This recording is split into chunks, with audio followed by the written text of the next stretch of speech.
In chapter 1 of Media Ethics at Work, Media Ethics at Work, basically just talks about the different philosophers, Socrates, Plato, Aristotle, and then it goes further into different people like Kant and Ross and John Rawls and Bach. Basically, the philosophers started with Socrates. Socrates taught Plato, Plato taught Aristotle, and then their schools continued on, and they're still teaching us today. Some of the quotes that I really liked were from Socrates, "The unexamined life is not worth living." From Plato, "To have a good life is to have a moral life."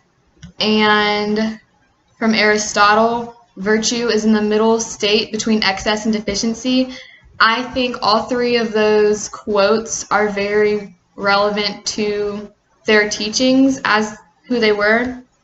Out of the three of them, I think I related most to Aristotle. He didn't use like comedy or irony in his work. He was very to the point, and he said ethical behavior cannot be an exact science, and there is not an exact answer for every ethical situation.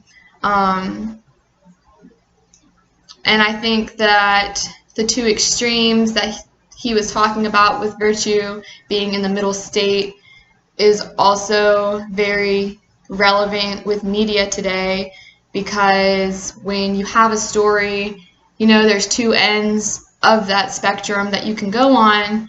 One of the examples from the book was about drinking and driving, and when you go into that story, if you're going to post and report on all the really gory, nasty details that you probably don't really need to talk about, versus sugarcoating it and acting like drinking and driving isn't that bad, because it is bad.